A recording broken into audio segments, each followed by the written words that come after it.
Ce tutorat sera dédié à faire un matériau avec Maxwell.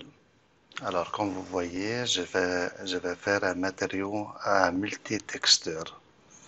J'ai ici une texture colorée et une pour faire le relief, une autre pour faire la lumière et finalement une pour faire la réflexion. La façon que ça fonctionne, ça c'est un système de matériaux à multitexture qu'on appelle.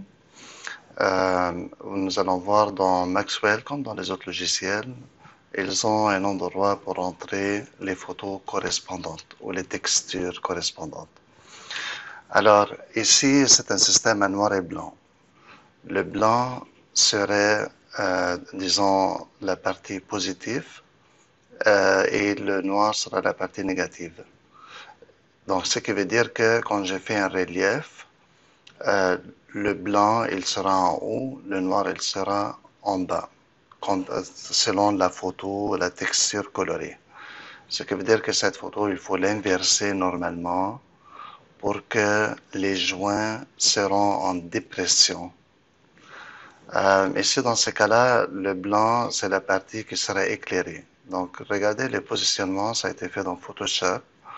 Ce qui arrive, c'est que le blanc qui correspond à cette partie, il va produire de la lumière, tandis que la partie noire, elle va laisser le reste du matériau apparaître. La partie noire, on l'appelle alpha, ou on appelle, c'est comme si c'est de la transparence. Ici, la partie blanche serait cette partie-là. Alors, c'est elle qui va être affectée, et le reste serait encore une fois en alpha, transparent.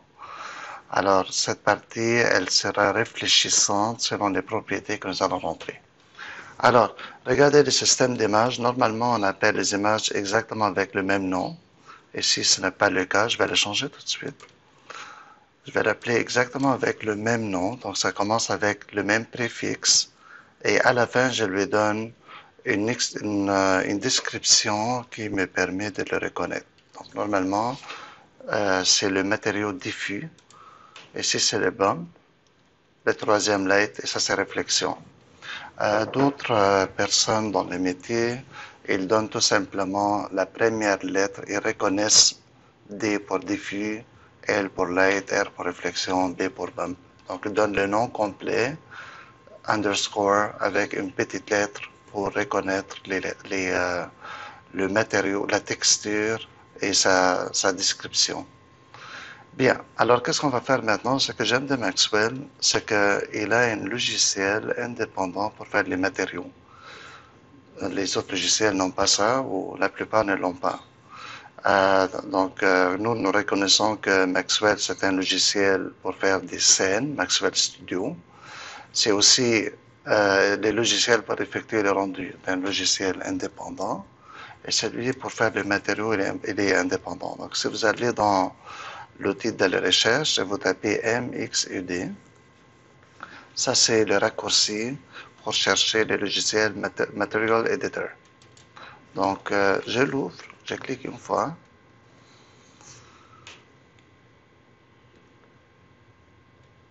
Et voilà, il s'en vient. Donc, c'est sûr que je peux l'accéder à partir de SketchUp, mais dans ces cas-là, c'est mieux de travailler d'une façon indépendante, car quand il est ouvert à partir de SketchUp, il n'est pas possible d'utiliser SketchUp. Tandis qu'ici, je peux l'ouvrir, créer mes matériaux de façon indépendante, les sauvegarder. Et quand je retourne dans SketchUp, j'ai juste à associer les matériaux avec la géométrie.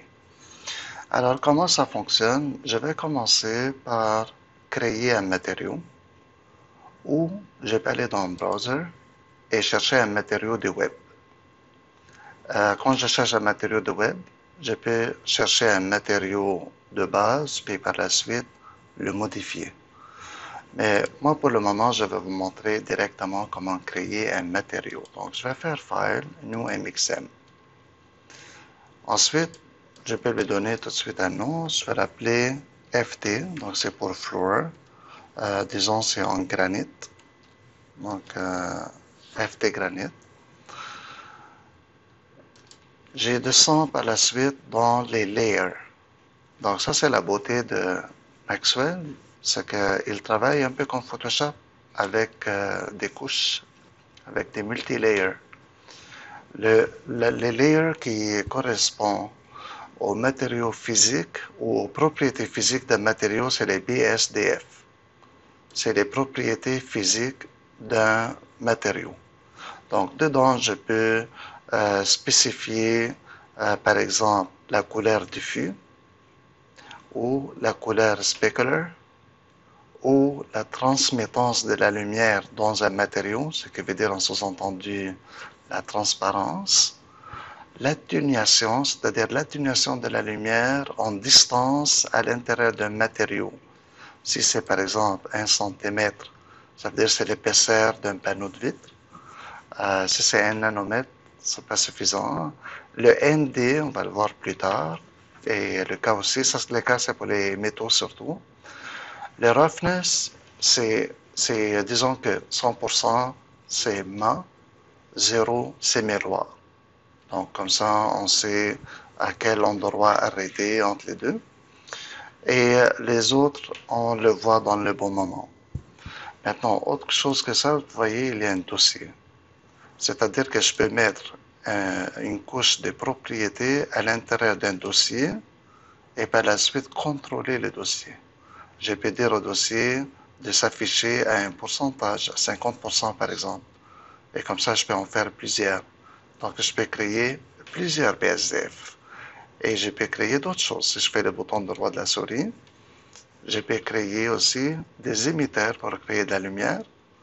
Coating pour faire comme une couche de vernis, si vous voulez, par-dessus un matériau. Et displacement qui est des reliefs, une couche de relief réalistique. Alors, je vais retourner dans les BSDF, c'est ce qu'il me faut pour ce matériau.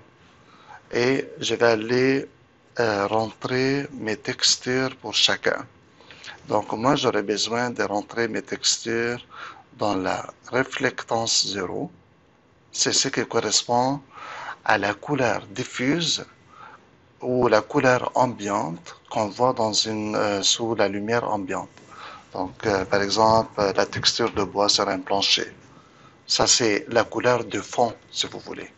Tandis que réflectance 90, c'est la couleur qu'on voit sous l'effet de la lumière dans des endroits où l'angle d'incidence il est tout fort. Comme par exemple à 90 degrés, lorsque votre œil il est quasiment au même niveau que le plancher et vous regardez plat. Ou c'est l'effet que vous voyez par exemple sur un cylindre et on voit la couleur blanche. Donc on appelle ça spéculaire, la lumière spéculaire, c'est-à-dire c'est la lumière de l'angle d'incidence forte. Alors nous aurons besoin de ça et nous aurons besoin de roughness, ces deux-là pour le moment. Le troisième, c'est le bump. Le bump qui veut dire le relief. Donc allons-y voir comment on insère une texture, une image. Vous voyez ici les petits échiquiers. Texture. Donc un échiquier comme ça.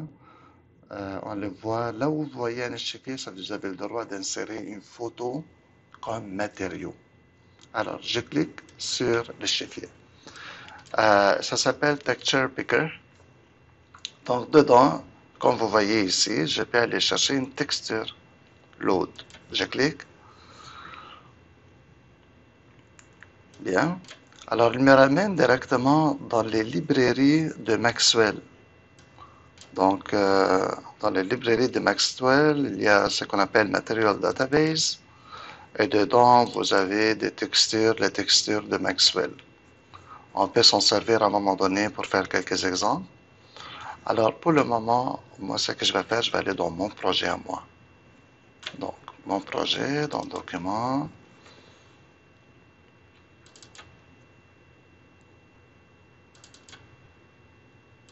Donc, dans Tutora, voilà. Alors ici, moi, j'ai bien classé mes choses. Dans Maquette, j'ai créé un pour texture. Donc, dedans, j'ai mis mes images et les voilà mes images. Alors, pour réflectance 0, je vais aller chercher la couleur diffuse. Bien. Ici, ce que je peux spécifier. Je peux spécifier si l'image sera répétée en tuiles ou non. Si les tuiles seront répétées et s'il va y avoir du offset, c'est-à-dire un décalage pour le commencement ou le début, et s'il va y avoir une rotation. Maintenant, il faut regarder, il n'y a pas une place pour décider les dimensions. C'est quoi les dimensions de ça dans la vraie vie? Ça, on ne le spécifie pas ici. On le spécifie dans SketchUp. Alors, pour le moment, moi, ce que je vais faire, je lui dis OK. C'est tout ce qu'on a à faire. Regardez comment ça a allumé. Alors, je vais aller tout de suite dans Bump. Je vais cliquer sur l'échiquier. Je vais aller dans Open. Voilà, je cherche l'image Bump. Mais comme je vous ai dit, le blanc ici, c'est celui qui va être en haut, le noir va être en dépression. Alors, il faudrait faire le contraire. Maxwell, comme les autres logiciels de 3D d'ailleurs, ils ont un petit outil invert qui permet d'inverser l'image. Donc, comme ça, le noir va être en dépression pour le relief et le blanc, il va rester tel quel, ne sera pas affecté. Donc, il faut absolument que les propriétés soient identiques dans toutes les images. Donc ici, pour ça, pour les tiling, miroir, offset, rotation, si vous les changez, il faut les changer dans chacune. Maintenant, je me rends au roughness. Je vais aller chercher mon image. Donc, ça va être celle-là, la réflexion. Donc, c'est ça la partie qui sera affectée. Je lui dis OK. Et je lui dis, le roughness, il va être à combien? Donc, je peux lui dire, par exemple, il va être à 50%. Maintenant, je fais update pour voir de quoi ça a l'air. Donc là, c'est trop réfléchissant. Donc, je vais aller chercher 100%. Pour le moment, juste les tester. OK, étant donné qu'il y a une image, alors l'image, elle est en train d'affecter, euh, est en train de tout affecter. Il vaut mieux aller dans les tons de gris. Alors ça, ce qu'il faut comprendre, c'est que lorsque nous avons noir, c'est 0, et blanc, c'est 100%. La relation entre les deux, elle est trop grande. Nous, quand on veut de la réflexion pour le plancher, on veut pas plus que peut-être 20%, 30%. Alors maintenant, je vais le mettre à off. Regardez, j'ai juste décoché le bouton, j'ai fait update, et voilà, il n'est plus là. Regardez bien le relief. Donc, qu'est-ce que je vais faire? Je vais le mettre à off. Je vais le faire relancer. Regardez bien maintenant, il n'y a pas de relief. Il est tout plat. Je vais cliquer une autre fois. J'ai fait update et là il est le relief. Vous pouvez l'augmenter si vous aimeriez exagérer l'effet, on peut l'augmenter. Et même la couleur blanche peut-être dans Photoshop, on pourrait lui donner une petite texture pigmentée, ça n'a pas besoin d'être aussi blanc que ça. Donc l'exercice maintenant c'est juste pour montrer en général l'effet. Maintenant, jusqu'à maintenant c'est facile parce que tout simplement je suis en train de changer les textures. Pour ajouter la lumière, donc ça c'est un petit peu différent. Maintenant, la lumière, ce qui arrive, euh, je ne peux pas, il n'y a pas une place ici pour ajouter la photo de la lumière. Donc qu'est-ce qu'il faut faire? Il faut ajouter la lumière comme une couche générale sur l'ensemble des matériaux. Et pour ensuite restreindre l'accès de la lumière par un masque. Donc, on va comprendre comment le faire, qu'on va le faire. Tout d'abord, je vais changer le nom de ce layer et je vais l'appeler euh, texture, non, texture solide, ou je peux l'appeler granit. Bon, solide, c'est bon. Maintenant, ce que je vais faire, je vais ajouter un layer et je vais l'appeler lumière.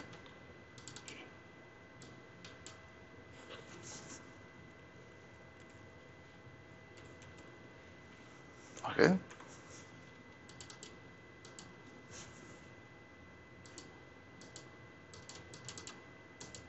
Ah, trop difficile à voir. OK.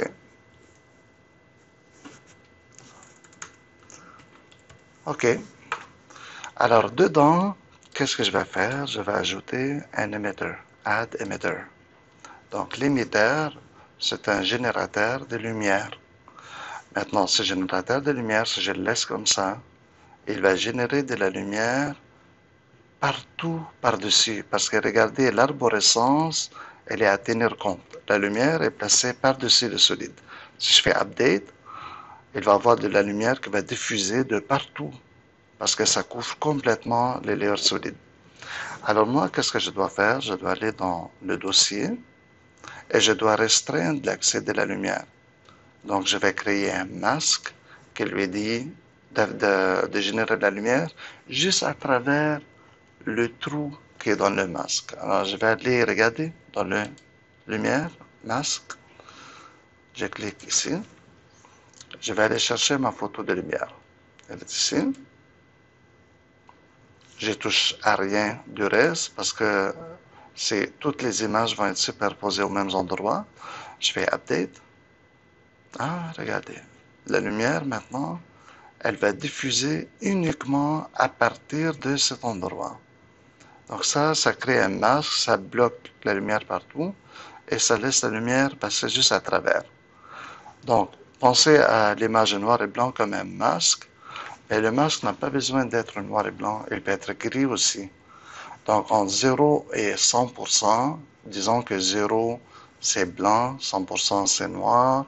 Entre ces deux valeurs, il y a comme beaucoup de, il y a comme, on peut aller chercher des valeurs intermédiaires. Très bien. Alors maintenant, je vais laisser à ça. Qu'est-ce que je vais faire? Je vais mettre peut-être le roughness à 80% sur l'ensemble. Et vous allez voir, il va y avoir un petit effet réfléchissant sur l'ensemble. Si j'allume par exemple ma texture, la texture, elle va prendre le dessus et elle va affecter le tout. Alors, je vais inverser l'image, comme ça. Donc, je vais l'essayer de nouveau. Donc, maintenant, quand je l'ai inversé, je vais aller chercher une autre façon de montrer la texture. C'est ce qu'on appelle emitter. Ça, c'est pour l'émetteur, c'est pour la lumière. Ça, c'est floor pour le plancher. Donc, je fais update un peu pour comprendre qu'est-ce qui est en train de se passer. Donc, ça, c'est ma lumière. Ma lumière maintenant n'est pas assez forte. Et là-bas aussi, là-bas, c'est ma texture réfléchissante. Donc, peut-être que je pourrais baisser ma texture réfléchissante à 50. Voilà. Maintenant, ma lumière, ici, je vais l'augmenter. Alors, comme et je peux contrôler la couleur de la lumière, je vais chercher lumen et rentrer une valeur unique. Disons 1000. Je fais update.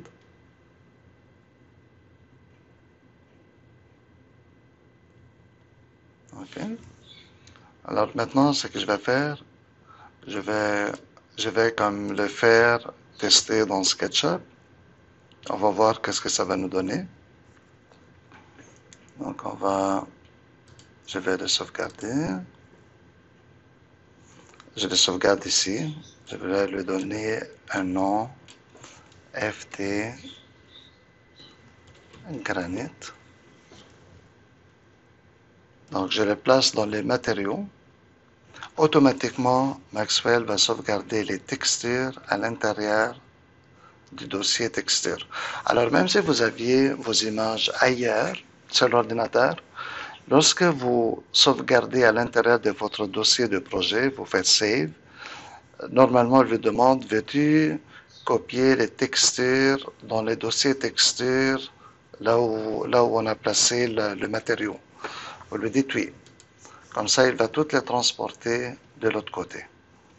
OK? Alors maintenant, j'ai pas besoin de fermer Material Editor. Je vais aller ici. Je choisis le plancher. Je vais lui créer un nouveau matériau que je vais appeler FT Granite. Donc un matériau SketchUp, n'est-ce pas? Je vais changer un petit peu la couleur. Donc ce matériau, je vais l'appliquer sur le plancher lui-même. Maintenant, je peux sortir et je peux aller dans Scene Editor.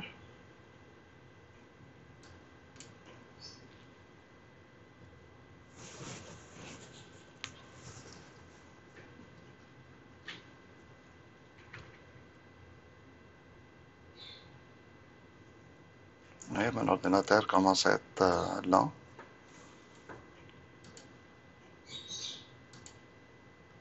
Bien. Alright. Donc, dans les matériaux, je vais chercher la texture matériau que je viens de créer. Je ne sais pas pourquoi lui associer la lumière. Pas se poser. Donc, FT Granite, je vais aller dans MXM, faire Open, et je vais chercher mon matériau que je viens de créer. Donc maintenant, je lui ai associé le matériau. Et regardez, je vais vous montrer un petit secret. Si vous cliquez ici, vous copiez la texture de Maxwell à SketchUp. En le copiant, vous allez le voir affiché sur le plancher. Donc maintenant, qu'est-ce que je vais faire? Je vais sortir un petit peu, cliquer. Voilà. Donc regardez, on est capable de voir la texture dans SketchUp. C'est très précieux parce que si maintenant, c'est comme je vous ai expliqué tantôt, pour changer les dimensions d'une texture, on le fait dans les logiciels de rendu, dans les logiciels de modélisation et de rendu. Donc ici, si je change maintenant les dimensions de ma texture, elles vont être aux bonnes dimensions. C'est pas dans Maxwell que je change les dimensions. Donc si j'ai fait double-clic, j'ai choisi la texture ou la surface. Je vais cliquer sur texture et changer la position. Dedans, sur l'onglet de rotation, il vaut mieux être en plan, n'est-ce pas? Si je drague, je peux changer les dimensions. Donc, si je fais ça en plan, je peux m'assurer d'être précis. Je peux effectuer une rotation, je peux même créer une compression. Regardez comme ça, n'est-ce pas? Donc, il est possible de faire plusieurs effets. Disons que je vais chercher cet effet-là. Et peut-être je vais l'exagérer. En fait, pour exagérer, il faut tout simplement élargir. Ensuite, de l'autre côté, de compresser encore. Voilà. Donc, comme vous voyez, vous pouvez contrôler la texture. On le contrôle ici. Maintenant, je retourne dans ma vue. Comme ça.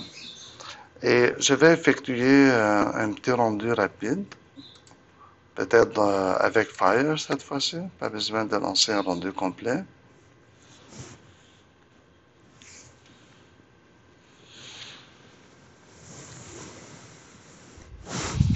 En attendant, je vais retourner. Là, on peut voir des effets de lumière dans le plancher. Donc, il y a ma lumière IES qui projette du plafond. Et j'ai en bas mes petites lumières. Mais regardez, c'est toujours plus avantageux de lancer le rendu dans Render pour contrôler les textures et la luminosité de chaque objet.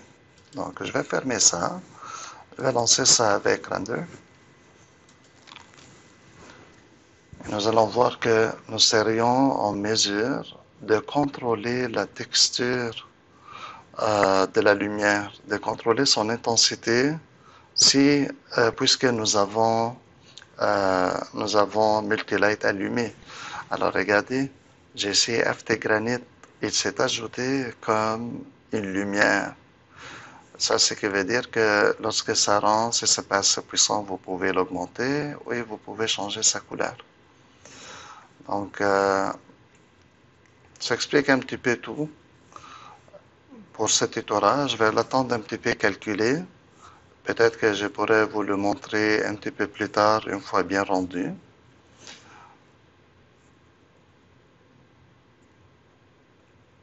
Voilà, donc peut-être ce que je vais faire, c'est augmenter ces lumières-là, baisser peut-être la lumière IS, peut-être de 50%, même plus, peut-être à 10%.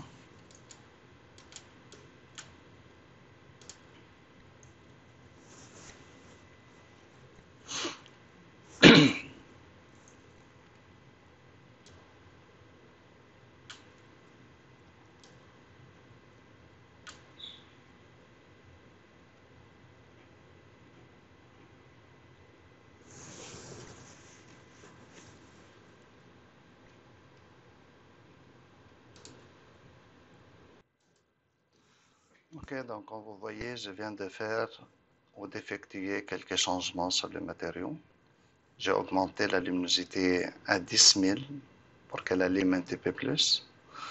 Et le roughness, je l'ai mis à 75% sur l'image inversée, le noir étant affecté par la réflexion et le blanc pas affecté.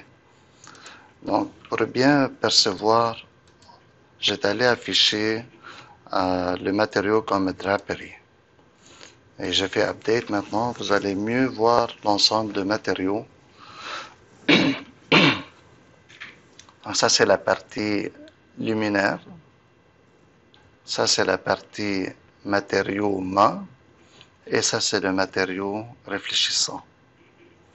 Donc, si mon 50% il est trop élevé, je pourrais les baisser. Peut-être on va aller à 85%. Faire update.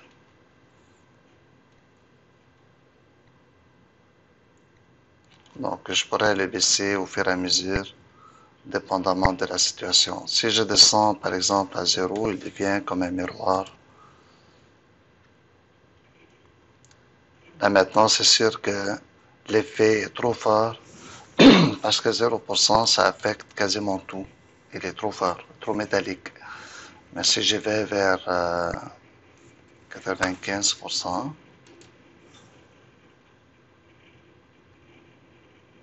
donc on voit l'effet mat tout autour. Mais qu'est-ce qui se passe ici? Vraiment, le problème, c'est que mon image, elle est noire et blanc. Si j'étais pour faire la partie noire et grise à 50% peut-être, comme ça, j'aurais un meilleur contrôle sur cette partie. Donc, même si je mets 100% ici, le 100% ne veut rien dire.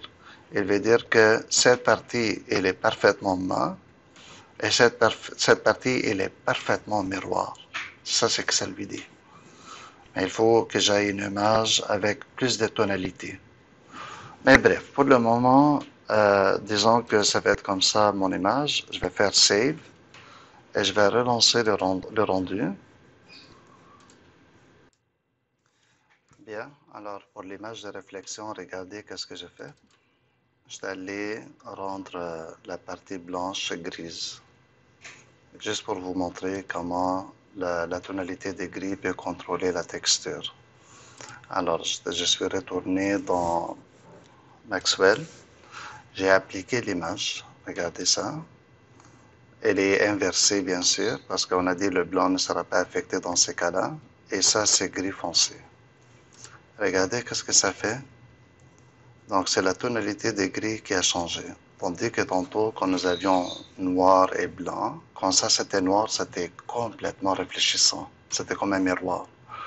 Alors que maintenant, on sent qu'il y a une réflexion de granit comparée à l'autre partie qui est mat. Si je vais affecter l'ensemble au complet, je peux descendre ça peut-être à 85. De cette façon, cette partie, elle sera affectée de, de 15%, tandis qu'elle, elle va être affectée selon la tonalité où elle était, disons, était à 50%, on va ajouter un autre 15% dessus. Pour la lumière, j'ai l'impression qu'il faut aller vraiment beaucoup. Il faut mettre beaucoup d'éclairage. Je vais vous expliquer pourquoi.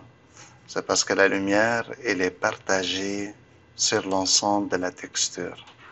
Et on ne sera pas capable de la percevoir s'il n'y a pas un chiffre démesuré. OK? Donc là, maintenant, ce que je fais, je sauvegarde et je vais essayer le rendu de nouveau.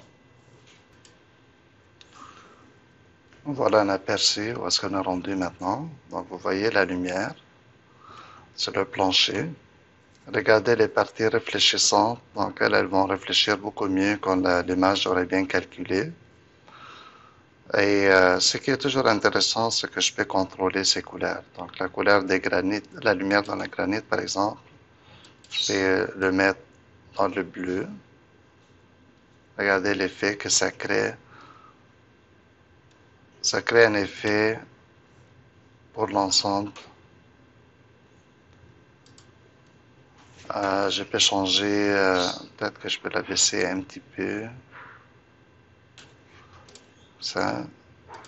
La lumière en haut, peut-être je peux la mettre un petit peu dans le jaune.